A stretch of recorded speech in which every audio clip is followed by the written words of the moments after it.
Halo Kak Dia, Hai, apa kabar Kak? Alhamdulillah. Luar biasa, Allahu Akbar. Boleh perkenalkan diri dulu dong Kak ke teman-teman yang lagi nonton sekarang. Boleh, apa aja nih? Nama saya Dia Fitri Ayuning Tias, biasa dipanggil Dia, atau biasa di rumah bisa dipanggil Fitri. Umur saya 2, Ya terus Kak, asal dari Bangkinang, Kampar. Kak dengar-dengar nih, kemarin kan Ayu ya tuh postingan Kakak di story Instagram. Nah, Mm-hmm. Kakak buat Q&A gitu tentang keadaan Kakak kemarin. Nah, jadi ya itu sempat baca Kakak ini terus apa terpapar virus corona kemarin itu. Iya, benar. Sekitar berapa hari yang lalu terkonfirmasi COVID-19. Kak bisa diceritain nggak sih Kak, kok bisa kena gitu Kak? eh Semoga ingat tanggalnya ya. Ini kalau nggak salah ya. Jadi Ya. di sini sekitar tanggal 25 September 2020 yang lalu, itu kan Mm-mm. pertama ayah mertuaku demam. Mm-mm. Demamnya tinggi, udah gitu kepalanya sakit. Mm-mm. Kami pikir kan demam biasa, ya udah dikasih minum obat biasa lah kan. Terus tanggal 26, 27 itu belum juga sembuh. Mm-mm. Dan di situ kan ayah satu kamar sama bunda. 27 malam ternyata bundaku ini demam. Tengah Mm-mm. malam jam 3, bayangkan demam terus muntah-muntah. Mm-mm. Sampai besoknya tuh tanggal 28 tuh masih muntah-muntah, sampai muntahnya tuh gimana ya, muntah hijau gitu loh. Ya ampun Kak. Udah gitu, udah lemas nih kan. Mm-mm. Jadi sekitar tanggal 28 Septembernya Mm-mm. nggak ada menurun nih, demamnya masih sama, batuk. Sekarang ditambah lagi nih ada batunya. Makin parah Demamnya berarti ya masih Kak. naik turun.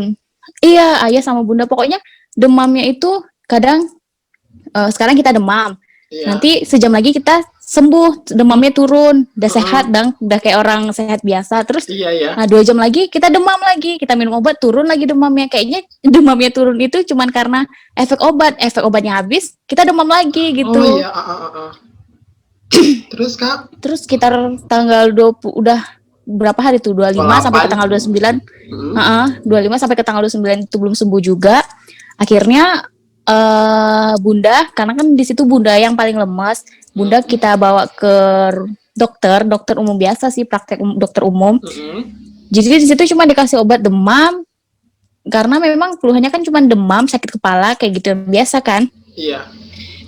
Nah, jadi udah minum obat sampai tanggal 29 ternyata ayah juga belum sembuh. Ya udah kita bawa juga ke dokter yang sama, ke dokter umum itu. Nah, dari situ udah sampai ke tanggal 29 ke tanggal 1 itu udah 3 hari dong ya minum obat. Itu Iya. belum sembuh juga, It. Ya ampun Kak. Terus Kak. Masih demamnya masih ini, malah makin menjadi terus ayah tuh sendi-sendinya tuh sakit-sakit gitu. Mm-mm. Mm-mm. Akhirnya sebelum-sebelum itu ayah ada cerita juga, ternyata teman satu kantor ayah sudah Mm-mm. terkonfirmasi COVID-19 dan kami baru Oh, tahu ya di tanggal ampun. 29 September. Telat nggak tuh? Ya benar. jadi jadi ya udah, setelah diskusi ini meja petak karena nggak ada meja bundar di rumah. Ya. Terus Kak? eh Ayah sama bunda minta swab mandiri. Sebenarnya kalau misalnya kita ngelapor ke puskesmas bisa kita swab Mm-mm. dengan orang puskesmas, karena kan kita kontak erat dengan pasien COVID yang lain. Ayah Mm-mm. tuh kemarin sebelumnya itu ada ini apa namanya, berbincang, jadi Mm-mm. face to face sama orang yang terkonfirmasi di kantornya itu.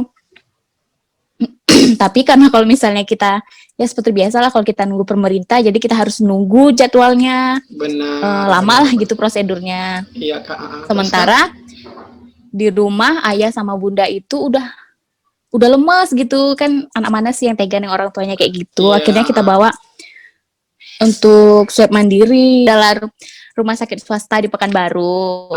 Iya.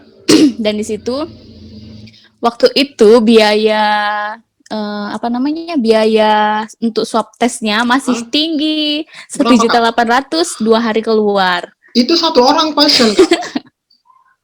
Satu orang 1.800.000 Ya karena kita Allah. swab mandiri Iya, di ini lagi rumah sakit swasta kan. iya benar. Terus tanggal 3 September hasilnya Mm-mm. keluar. eh Pihak rumah sakit ngirim WA ke kita hasilnya. Ternyata ayah dan bunda positif Ya Allah. terkonfirmasi COVID-19. Rasanya itu kayak, iya bener nggak sih ini gitu loh gitu. Benar-benar. Kak, ayo potong Kak. Kakak di rumah berapa orang? Berempat? Berempat, ayah, bunda, Heeh. aku, suamiku. Oh iya. Terus Kak. Dia ngirim WA ke suamiku. Mm-mm. Yang lihat nih, ayah sama bunda positif. Hah, Ya Allah serius aku Kak. gitu. rasanya rasanya tuh menggigil apa merinding gitu Iya bulu-bulu semua ya, benar-benar. naik bulu kuduk Gemeter ya semuanya tuh Kak. serius iya. Jadi kita bilang nggak ini sama ayah sama bunda, sementara kondisi ayah sama bunda waktu itu kan masih lemas, takut Iya. bikin kaget atau gimana gitu kan. Mm-mm. Aku bilang tunggu dulu kita cari info lah gimana kalau misalnya kayak gini.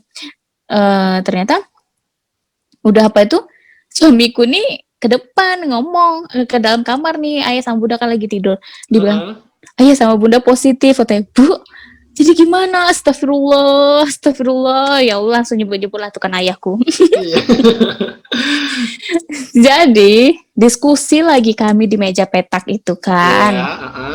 Gimana nih selanjutnya? Karena kan kita sebelumnya nggak ada pengalaman terkonfirmasi COVID ya, Yit ya. Benar Kak, benar Kak, Terus benar. nggak tahu dong gimana selanjutnya kalau misalnya kita positif atau terkonfirmasi, langkah apa yang akan kita ambil? Gimana Iya. selanjutnya? Apa yang harus kita lakukan? Gitu nggak tahu kan, Yit. Iya.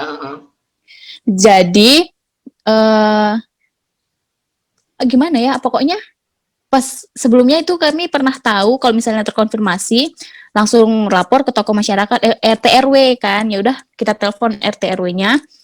Dibilang ya udah tunggu aja. Ya seperti biasa lah Yit kan. Kalau misalnya sama orang awam ini dan di lingkungan yang mungkin kurang teredukasi tentang Benar. COVID-19, jadi mereka ini masih menganggap COVID ini aib. Jadi Kita nggak ngerti dong tutupin. aib yang dari mana kan. Ya udah tunggu aja dulu, jangan lapor dulu ke puskesmas kata PRT-nya kan. Ya udahlah kita tunggulah, jangan lapor dulu. Karena gimana ya? Mereka takut terjadi apa ya? Kayak penjemputan pasien dengan ambulan terus ramai dong di ini kan. Di tempat tinggal kakak kan? Di masyarakat jadi heboh gitu. Benar-benar. Jadi RW nggak mau kayak gitu. Jadi setelah diskusi sana sini, telepon sana sini, ini rumah sakit banyak yang penuh lagi kamar isolasinya. Ya Allah, terus Kak? Alhamdulillah waktu itu ada teman kakak kerja di salah satu rumah sakit swasta juga di Pekanbaru. Minta tolong sama dia untuk carikan kamar. Alhamdulillah dapet lah kan kamar 1. Jadi minta tolong didaftarin. Jadi sampai di sana pun kami langsung dicek kondisi ayah, pokoknya pengecekan kami pun waktu itu di luar ya, nggak boleh masuk ke dalam ke ruangnya. Jadi setelah itu ya udah ayah sama bunda diisolasi di rumah sakit mulai tanggal 3 tuh. Dan setelah selesai urusan rawat inap isolasi ayah sama bunda, kami pun akhirnya swab test dong. Waktu aku mau swab test itu aku demam tinggi karena sebelum kami swab test tanggal 3 itu, tanggal 2 malam itu aku juga demam, tapi udah minum obat turun lagi. Terus nggak mau yang berpikir aneh-aneh lah gitu. Pokoknya aku kuat gitu kan. Dan oh iya, sebelumnya tanggal 3 itu Yit, aku udah ngerasa aneh juga nih sebelum berangkat ngantar ayah sama bunda ke Pekanbaru kan. Iya. Aku nyemprot parfum, biasalah kita pagi kan, habis mandi, nyemprot parfum. Itu parfumnya gak kecium sama sekali sama aku. Cuman saking udah aku semprot, gak bau ya. Terus aku ke dapur ambil bawang putih, aku iris, so kecium. Gak kecium sama sekali, ya Allah. Di situ kakak lagi flu atau gimana? Kakak lagi flu atau enggak? Enggak. Cuman demam aja semalam.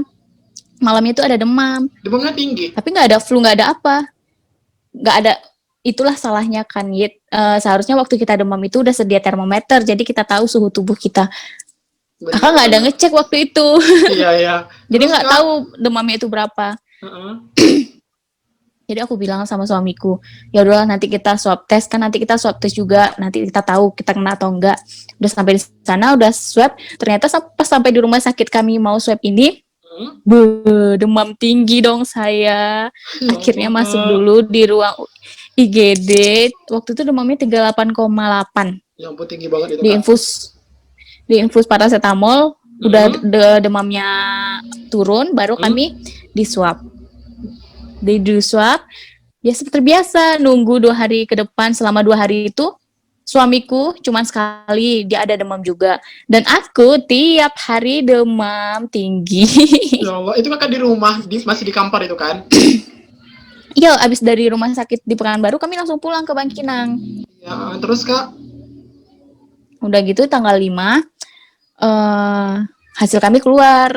Pagi-pagi buta, jam 6 lewat sedikit Iya. 15 lah, mengabarkan bahwa hasil kami positif. Jadi kami memutuskan untuk isolasi juga. Tanggal 6 itu kami ke Pekanbaru lagi untuk isolasi di rumah sakit kan, karena waktu itu kondisi aku juga lemas, demam juga masih naik turun. Sementara suamiku tuh masih kuat gitu, demamnya masih cuma sekali selama dari tanggal 25 sampai apa tuh, sampai kami swab test demamnya cuma sekali suamiku. Udah gitu tanggal 25 udah cek kami rawat isolasi sehari doang di rumah sakit itu kan. Tanggal 7 ditelepon sama orang puskesmas. Puskesmas mana, Kak? Puskesmas Bangkinang Kota. Bisa ngabarin kalau misalnya ditanya dong gimana kondisinya. Kalau misalnya ya dikasih arahan lah, kalau misalnya gejalanya ringan atau nggak merasa gejalanya berat gitulah, boleh untuk isolasi di puskesmas Tapung yang disarankan. Enggak, puskesmas. Karena pemerintah Kabupaten Kampar itu nggak nyaranin atau nggak ngizinin untuk masyarakatnya terkonfirmasi untuk karantina isolasi mandiri di rumah. Karena kan resikonya lebih besar kan, ya kita nggak tahu gimananya di rumah.